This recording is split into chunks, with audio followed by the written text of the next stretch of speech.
Good evening and welcome to Fortune's Hiding Down Under TV. I'm Dave and I'm here with Nathan tonight. Hey Nate, how you going, mate? Very good, thanks, Dave. Thanks for I feel it's been an eternity since I've been on for various reasons. So good to see you, and I'm glad that I'm here to talk about a win. Yeah, good to have you back, mate. Thanks, mate. Yeah, so got the result we wanted this morning. I think we had a bit of a chat offline. It wasn't necessarily how we wanted it, but we needed the result. And incidentally, preview show I did pick 2-1, so happy with that. I was happy before that, and I'm happy now in terms of the result. Yourself? Yeah, same. I actually picked 2-1 in my predictions league this week, so yeah, very happy with that result. I was frustrated when they scored, but when we got the second one, I was very happy. So yeah, it was. But it didn't really start the way we wanted, did it? No. Well, should we talk about that first half? Because we'll talk about the starting lineup, because I wasn't very happy with Kudus being out. I think for me, and I think for just about 99% of West Ham fans, Somerville, every time he's come on, it's been a bright spark, and you're thinking, well, there's 3 solid fixtures here for him to get a good run at the side. I was very, very disappointed he didn't start. Yeah, I have to agree with you. And in the back of my mind somewhere, I just thought I put money on it, like that he's going to start Soler. So, and the reason I say that is from when he did the same thing at where was it? At the Bournemouth game. He brought Soler on and moved him out wide before he brought Somerville on later on in the game. But I honestly it puzzles me. I think like Somerville is up there with all of our signings as probably like the best. He's producing the best, I guess you could say, from the new signings when he gets an opportunity. I'm really not sure what Lopetegui is seeing. It's almost like it's back to the old bit of the Moyes hierarchy sort of scenario, and he's lower in the pecking order, and that's just how it is, which is pretty frustrating, I guess. Look, the one thing I'll throw up for him in his defence, and he kind of said this a little bit in his post-match, that it's not, people get quite hung up on the starting lineup, and I think under Moyes, your starting 11 is probably going to be there for 88 minutes, so you've got more cause for concern. I guess he's shown that he's not afraid to hook players at half time. Yeah. But I just think, and he said it himself, right? He said, look, some of the best players I will keep on my bench because I want to use them as my second half artillery, right? Yeah. Essentially, that's what he said. And I get that, and I kind of buy into that a little bit. What I don't get, though, is that that first half showing totally proved we were unbalanced. Could really have done with a left-sided player, naturally left-sided player. And the thing with Somerville, right, is he is our only natural left-sided winger in the club. So he's already not getting a start because they're playing Kudus out of position in that left-hand side. So you go, well, surely now we'll stop putting the square peg in the round hole. Let's get our out-and-out left winger in there. Yeah, I do understand the theory behind it, but in the reality of things, like we were so lucky that Man U was so fucking shit in front of goal. I know that he was probably trying to use that as a tactic, given that Man U may tire because they're in Europe in the week. But mate, that game could have been fucking like beyond us by half time. So then he brings Somerville on and he's just chasing the game for so long. And if Man U scored, I can't remember how many, but they would have butchered at least 5 genuine chances, I reckon, in that first half. If they get 2 or 3 of those, they've got no real need to, they can just sit in and pick us off. So Bowling Lounge has joined us. He said morning hammers, and he's also sort of said what you're saying there. Said like you said post-match, it was tactical to bring Somerville on second half. I mentioned that because of manure in Europe and we'll be tired. And I get that, right? But I think and I think Bowling Lounge mentions again in his third comment, maybe a masterstroke or perhaps got lucky, kind of hard to tell. I say, given that I reckon we should have been 4 or 5 down at half time. If that was against a more clinical side, I mean, we're very. The Dalot shot was just wild. He's rounded the keeper. I know it's in the air, so it's probably not as simple as everyone's making it out to be, because you've got, but Jesus, I mean, you get around the keeper. You're a professional player in the Premier League. That's a goal nine times out of 10, isn't it? Yeah, 100%. And I'm relieved to see them so wasteful in front of goal, but they all were, weren't they? They're just something there, isn't it? Yeah, it was definitely a collective of them. I mean, they hit the post twice, I think, out of all of that, but the rest of them were fucking atrocious. I think there was only one, was there, that was that from a corner maybe, that Fabianski got down and made a really good save on his left-hand side. A very good save, yeah. But the rest of their shots were very, very wasteful.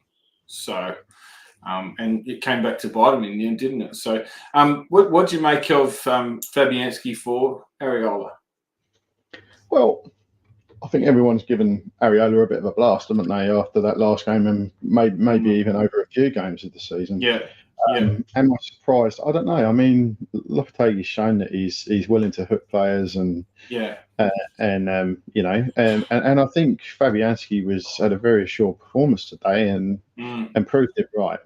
To be honest, I don't mind Areola. He's coming for a bit of stick lately.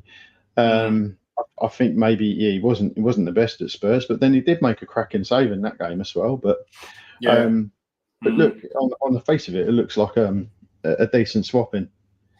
Yeah, look, I'd say that I agreed with that change. I'm not sure about the Todibo Mavropanos one. I heard that Todibo was a late fitness test, so but then he didn't seem to be struggling to get himself around the pitch when he came on at half time either. So, having said that, I thought Mavropanos did okay. I know at one stage there in the game, the commentators were saying he was hanging on to his ribs. So I don't know if he copped a knock and it was a tactical change at half time because he was injured or whatever. But what do you think of his game? Well, I think he played all right. But that said, I think they got behind our defence a number of times, and he's got to. He's part of that defensive unit, so he's got to take some responsibility. But in saying that, a lot of these attacks where they're getting behind us are due to a really, really basic passing error towards the attacking of the pitch. Paquetá's guilty of it. Antonio, his passing in that first half was so wayward. It's horrible, and it literally just cost because then they just walked straight through us. And it was a bit devastating at times. Yeah, it was, wasn't it? And you could almost just see the talk in their change room before the game. It just would have been any mistake. Forwards just get on your bike. Anyone who's around the ball, you just got to put it over the back, over the top of the defenders. But yeah, I tend to agree with you in terms of like Todibo and Kilman. Sometimes they're up around the halfway line, and that's okay if we're actually passing and executing well, but we fucking weren't. And surely after the first one or two, wouldn't you just be saying to your centre back pairing, or just give yourself a yard or two here? Chances are we're going to fuck something up. Yeah, look, Bowling Lounge has mentioned it as well. He's saying agreed, very lucky not to be 4 down by half time. Not sure it was entirely due to the omission of Somerville. Yeah, I'm not saying it was necessarily the omission of Somerville, but it's more the balance of the side. And I think Somerville would have got at them and given us more of an output personally. And he's mentioned this one ball that opens us up every time is a real problem. And I think that's what we were just touching on there, right? Yeah. To be honest with you, I would have been happy if he played Somerville out on the left and put Soler in the 10 role, because that's his natural position. I don't think Paquetá is doing much to warrant his starting position at all. So, I agree. I was less bothered about Soler starting than I was Somerville not starting. I think if you're going to go and squeeze a central midfielder onto the left-hand side when you've got a very good balanced left winger, sitting in the wings, for want of a better word, waiting to come on and show what he's all about. I think that's a bit crazy. But look, let's talk about this one ball that opens us up every time is a real problem, and it is, right. I reckon we are giving away 5 or 6 key chances per game. Yeah. And when I say key chances, I mean you're talking about chances that, you know, if you give away 6 key chances in a game, you're probably going to concede 3, and that's what happened at Spurs. Right? It's a numbers game. Spurs were clinical in the end, but they were peppering us. And in that first half against Spurs, it was like time and time again we rode our luck. Guido was coming across and cutting that ball out, and it was corner after corner. It was a numbers game, and you cannot give away that many key chances in a game. Yeah. It seems to me that like there's no real sort of, I guess, reading or understanding from our fullbacks. You know, like both of them want to get forward at the same time, but then we almost end up with that very advanced midfield, and we end up with like a gaping hole, sort of just sort of, you know, beyond halfway and where the centre backs are. So it gives any decent footballer like that place to run into and then pick a pass over the top without too much of an issue. So I'm not sure like how they're not kind of seeing that sort of stuff. So I guess that probably sums up the first half for me anyway. It was fucking shit. And we were so lucky, like riding our luck. There was a couple of things there. There's 2 yellow cards that we got as well. I don't know what you made of those. The first one to Mavropanos, when I thought the attacker, as soon as I looked up, he was offside. But then he's had to run him down, and then he's put a challenge in, which he should have. But I don't know why that's still a yellow card. Because they're saying it, and I agree with you, right? I was absolutely, I was actually shouting in my living room, right? Yeah. I can't understand how that is valid. So completely understand why they don't flag offside. Because if that ball goes in the back of the net, they're going to draw lines and they're going to see, is it a goal? You know. So they probably know that it is offside. Because you're flagging that if that's 10 years ago and no VAR, you're flagging that offside. So if players to continue to see if they score a goal, so we can then start drawing lines. If a foul's committed, then we pull back the offside. Surely that phase of play is wiped out. Well, you said that, I don't know if you saw, but the linesman, like just as he's running, like almost running beyond Mavropanos, he's put his flag up. So he knew it was offside from the start. So it was a bit beyond me. But I was actually talking to a friend of mine, Craig, who's at the game, and his seats are lovely. They're right behind our box. And then the second foul that ended up with Paquetá with the yellow card, he said that Bruno Fernandes like literally lined him up and then hit the ball at him, and Paquetá's pushed it back. So I don't know. I thought that was a bit harsh on Paquetá as well. I don't know what your thoughts were. I thought it was Paquetá being, you know, I didn't hear it. Just it's petulant Paquetá, mate. That's how I thought that one. I'm probably asking the wrong person that question at the moment, aren't I? But to be honest, that's the way I saw it. I thought he was pleading ignorance that he didn't hear, but he was trying to slow down the restart of the game in my eyes. And he didn't get away with it. And no one's getting away with it. Rice got a red card for his second yellow for doing the same thing, right? And I'd say Rice's was probably even more innocuous than that one. You probably could argue that, you know, Rice wasn't, you know, necessarily doing that for that reason, but I don't know. I just thought it was he was trying it on. Yeah, it did look that way from the angles that I saw. It was just interesting to hear someone else's take on it. It was sort of right behind it, but I don't know, you just got to be better than that sometimes as well, don't you? I think so. I think I've not made it a secret, but I think he can be better in a lot of ways on the personality front. I think he brings a lot of petulance to the table that he needs to stamp out of his game. But that's just my opinion. I definitely agree with that. But I mean, look, I guess one thing, like you said earlier, you've got to give Lopetegui credit for is he obviously got the fucking hairdryer out at half time and gave them all a blast, and then made a few changes as well. So, what do you think of the changes? Were they all justified?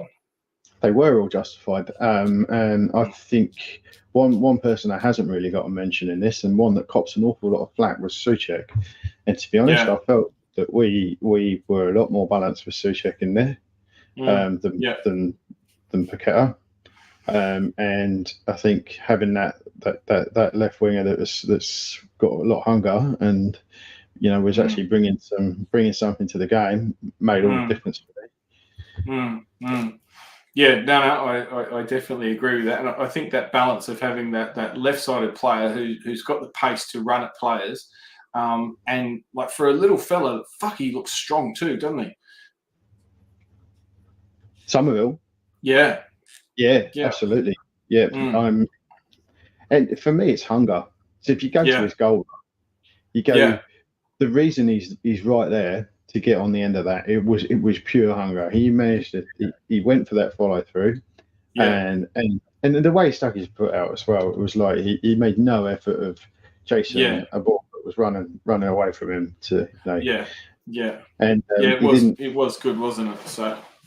Didn't think twice either, did he? He hit it with the outside of his right foot rather than going for it with his left. He knew exactly what he was going to do there. Yeah, he's running down the side there, thinking, "Fucking Ingsy's going to shank this. I've got to be there." And fucking did he shank it well?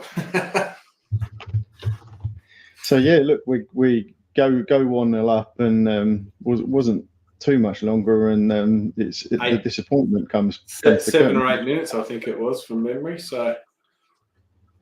It didn't last too long at all, did it? So, what did you make of that one? Again, for me, it's a numbers game. Yeah, definitely. They were definitely peppering us, but we just got to deal with that. And like even later on in the game, like some of our clearance work, it looks so fucking desperate. It's just a hit and hope. And I think sometimes when you take that mindset, like sooner or later something is going to fall to somebody in the wrong area, and there was fucking old custard guts fucking Casemiro just waiting for it, wasn't he? I don't even know he could fucking jump off the ground, but hey ho. Yeah, it was one of those goals that you just really, but yeah, you do get frustrated with those types of goals, don't you? But look, anyway. Mate, if we kept the clean sheet in that game, that would have been wild. And again, for me, as I said, it's a numbers game, right? You have that many shots. One's going to go in eventually, isn't it? Comment here from Will Boyle. Not once has he got his starting 11 right from the start. The subs have always saved him. The subs should be in the starting 11. Yeah, and I think we sort of touched on what his tactic seems to be. That a player that's starting isn't necessarily going to finish, and he's happy to put some of his star players on the bench to use in the second half. But I do agree that I don't think he knows what his best 11 is, and I'm not sure that his mindset is like Moyes was playing 13 or 14 different players a season. And sticking to what he knows. But I think Jolo's got a very different approach. Whether I agree with it or not is another matter. No, well, I think the only two players really that sort of haven't really been given a fair opportunity yet. And I thought at one stage there he might have given Guilherme a chance, and then Andy Irving as well. Like they both probably played 15 minutes each tops. I'm not too fussed on the Irving one, but Guilherme, for the price we paid for him, we've seen fuck all of him, really, haven't we? Yeah, I don't know what the strategy is with that. No. Was he always brought in, to just be used sparingly, or did Steiden bring him in thinking that he's going to be getting a lot of first team minutes in the first season? I don't know. Yeah. Well, he's a fucking expensive under 21, really, isn't he? And it's hard to argue that we haven't got any class in those teams that could have been doing just as much as he has, really. If that's the way he's going to be used, like what do you have, about 10 minutes tops in the Ipswich game? I think that's really been his only opportunity. So, yeah, I agree. Will Doyle, another comment. Lopetegui's formation and tactics are baffling. I was fully behind it, but now I really don't think he's the right man for the job. Look, I think we always said we'd give him 10 games. He's had 9 of those. You know, I think you're right to an extent, Will. I think I think yesterday's result papers over a lot of cracks. I think we wrote our luck, and the result is much better than the performance.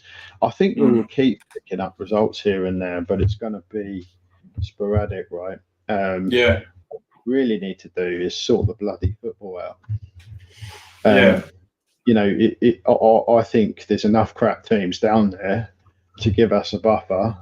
So, you know, we can take some time to find our feet. Whether we do or not is another matter. Yeah. I mean, it's hard to make too much of it, really. But, I mean, we're fucking 2 points in goal difference off Spurs in 8th. So, you know, the league isn't really running away from us that much. But, like, the way that we're playing, you can... It's difficult to have confidence when we're going in any game. You know, I mean, we go to Forest and you know, they're sitting 7th, positive goal difference. You know, 16 points. That's a hard game. Right. Very, very hard. I don't think we will get away with what we got away with today up at Forest. No. Yeah, I think you know, like back on Will's comment, like and you know, working out the starting 11, the biggest problems are in midfield, more than anything. And then the only other sort of saving grace for him is that Füllkrug is you know, barely played any minutes. But I don't think we're really actually going to see him until after the next international break. So we've still got to deal with Forest and Everton before that. I don't know. Where do you think the major problems are? Mate, there's too many to mention, to be quite honest. Yeah. I think he keeps the problem for me. I'm happy for him to keep some aces up the sleeve on the bench, but I think that starting lineup's got to be balanced, and I don't think it is. No. Last night it certainly wasn't. I think and we gave away the initiative straight away. Right, we've gone with 2 CDMs. You know, we've got a central player playing out wide. You know, it's like we've gone out there to let them play, and we'll try and get something on the counter attack. Problem is, we weren't doing what we were doing against Spurs in the first half, where we were having some very nice counter attacks, but we also had to absorb a hell of a lot of pressure against Spurs in that first half, despite the fact that we had a good half of football. But we brought something to the plate, and I think not having Kudus, not having, and that's where I think Somerville would have made a difference, because it would have given us an outlet, which proved to be the case in the second half. I just thought we were just totally flat, and I think you've got to have a balanced side for both halves of the game. That's where we're going wrong at the moment. Well, one of the things that are going wrong. No, I tend to agree. Yeah, look, I think you summed it up well. Like, Somerville and Kudus are probably the 2 players that you look at in our team that are going to beat players either for pace or trickery.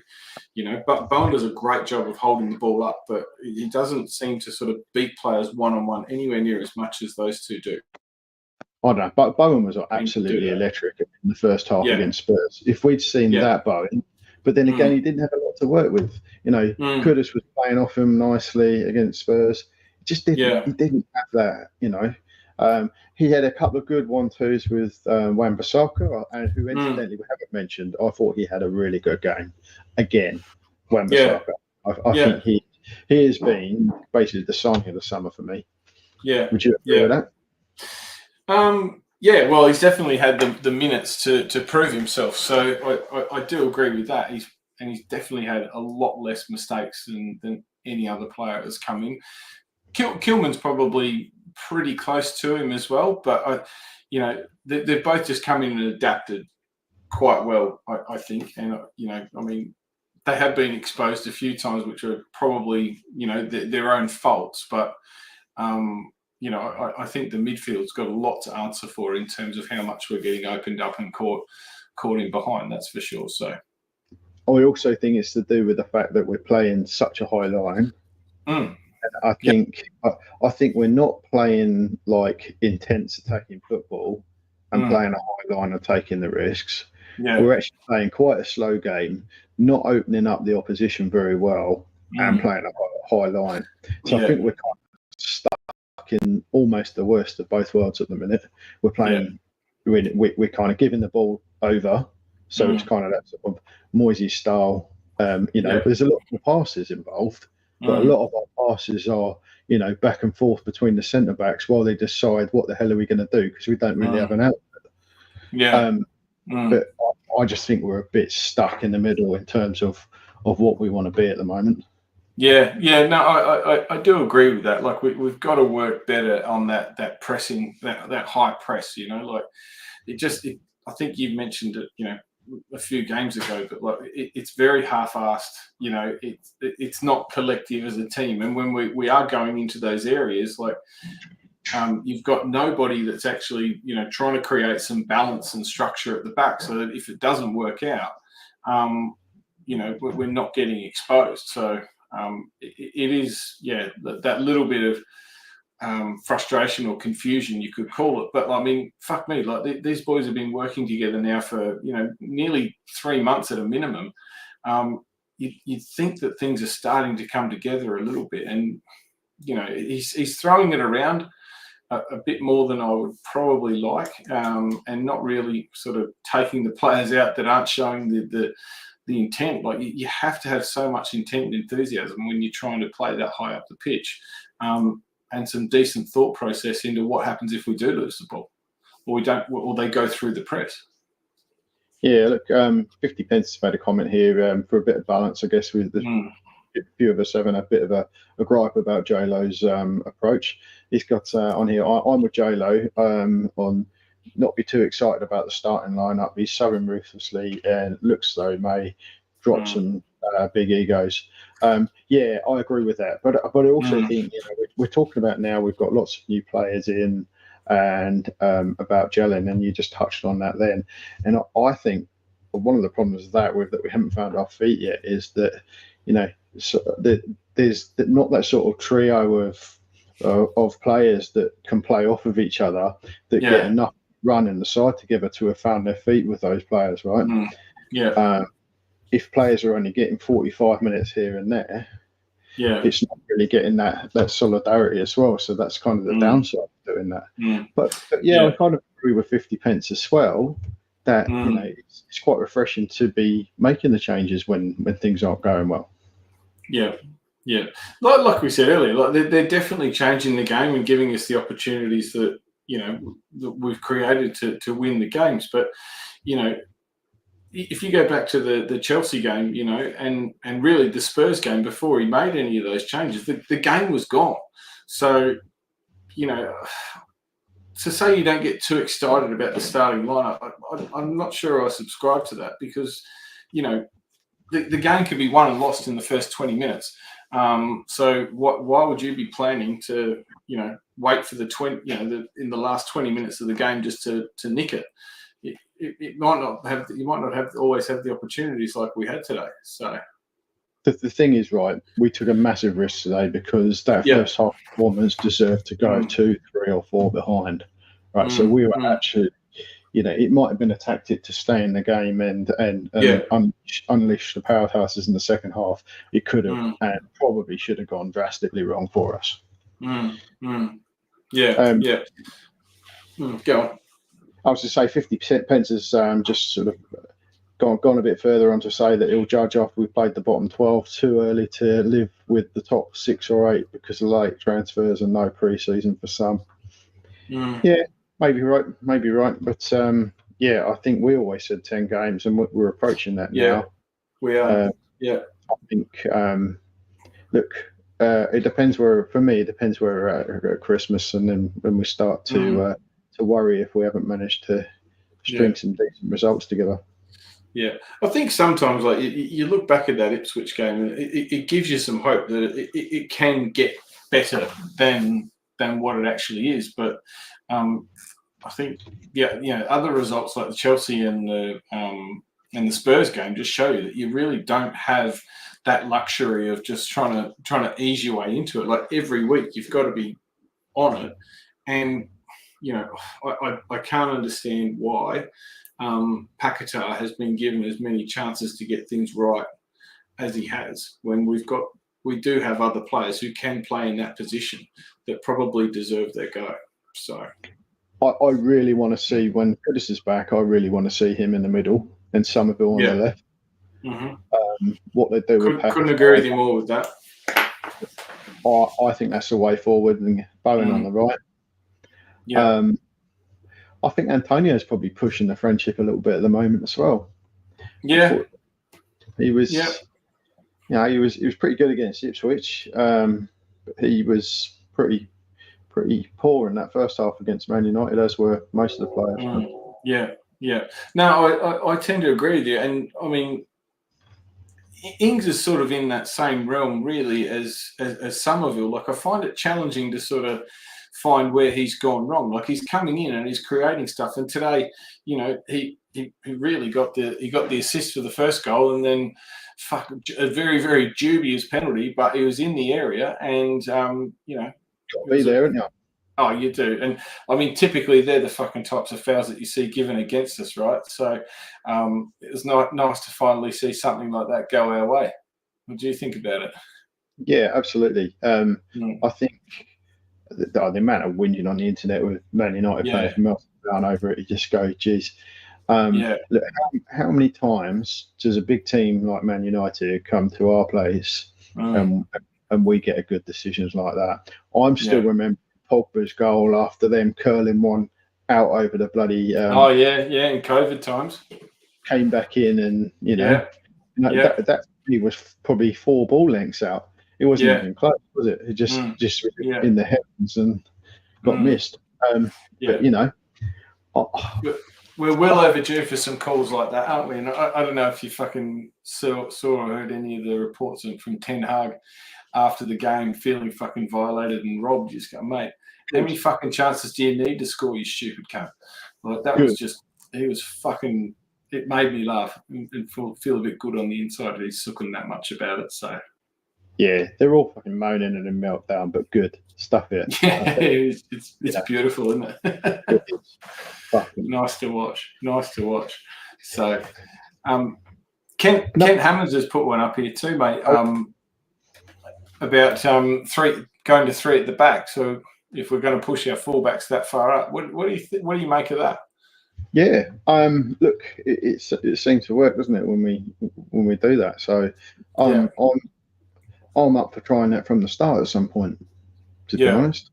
But who comes out? Like, I mean, if you're going to go to 3 at the back, you're obviously talking about, most likely Todibo, Kilman, and Mavropanos. I know that Alvarez has been touted in that role, but I'm not so sure. But so who comes out of your lineup to go to a back 3 for you?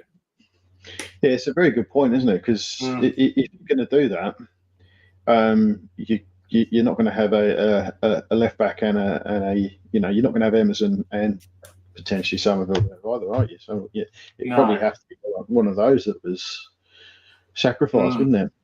Well, possibly, or I mean, you always can take Antonio out of there, can't you? Just have two up top. True. But, it's a lot of work to get through for, like, if it is Bowen and Somerville, or there's not too many other options that you could throw at that at the moment. So I think it's probably one of those things to watch this space, because if you do play with 2 up top, like, you've got to have some fucking people who can play the feet, right? And it's probably not Antonio's best attribute. No, not at all. Throw that back at Kent. Who would you drop, Kent, if you were to play 3 at the back? How would you shoehorn that in? We'll come back to that. Yeah, and what's Fiddy got? A few more comments here from him. Palace and Fulham away have proven to be more difficult than expected in hindsight. So it'll be 15 games / Christmas before we see what's what. Yeah, I tend to agree. I mean, what Spurs lost that was at Palace today too, wasn't it? So yeah, I thought they'd lose that, to be honest. Did you? It had Spursy written all over it for me, Palace are at home. They're looking for their first win. If they're not going to be up for that, then they're not going to be up for anything, are they? And Spurs are more dangerous than, in terms of danger to themselves when they just come back off a cocky 4-1 win. Yeah. So brought them right back down to earth. I was very, very pleased with that. I did have Spurs for 2-0 in my prediction, so I was a bit disappointed for that, but still gives you a nice warm fuzzy feeling on the inside when you see them get rolled the way they did. So, to be honest, I actually thought in my heart of hearts, I said 2-1 West Ham beat Man United, and I was thinking 1-0 Palace Spurs as well. So very, very happy with the way that played out this weekend. You could have won a lot of money on that if you put some dollars down. So I probably could have. Yeah. Some other comments here as well. I think the one thing I'll add is that we conceded a buttload of key chances in that first half, but this is probably the worst Man United side I've seen in a very, very long time. Yeah, and I think we are sort of shaping our own destiny, our own downfall at the moment with the way that we're approaching games.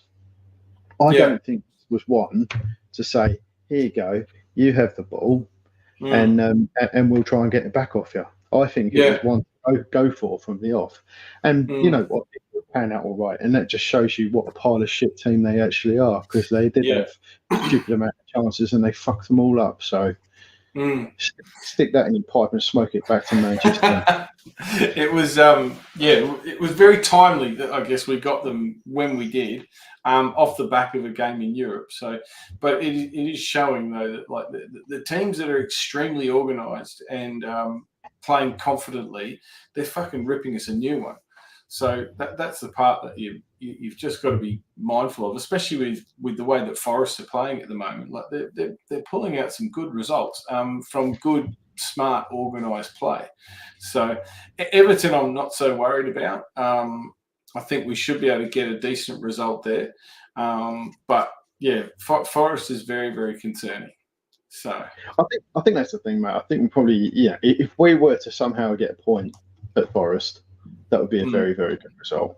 Just on form, mate. They're flying. Bizarrely, Chris Woods is finding a rich vein of form. He likes to score a goal against us, so I could see that being a bit ugly. And I agree with you. I think then you're back to Everton at home, and that's where you're getting your next 3 points from, I expect. So if you say that, right, that's 11. That'll be 11 games. If we do lose to Forest and win against Everton, that puts us on 4 wins, 5 losses, 2 draws, and 14 points. Yep, that's about Lopetegui's record anywhere, to be honest. And whether or not that's good, I don't know. For me, it's more about it's like today, right? We're whinging still, and we won 2-1.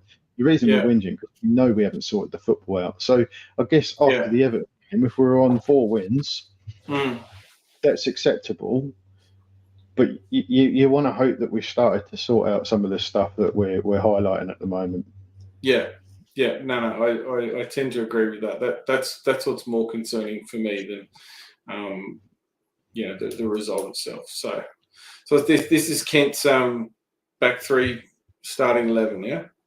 Yeah, so interestingly, he's not starting Somerville. So let's put that one to bed. So he's going Fab, Mav, Tadibo, Kilman, the 3 we said, Emerson out left, AWB on the right, I assume. You've got Pack, Alvarez, and Kudus and Bowen, and Antonio is your midfield and attack. Okay, so big call. I think Somerville deserves a chance, but I guess Kent's probably also talking about to use that back 3 for when it's necessary, right? And that might be for 45 minutes. It might be for 90 minutes for some games. I guess no reason we couldn't mix it up and do that. Yeah. Gives us something else to think about, doesn't it?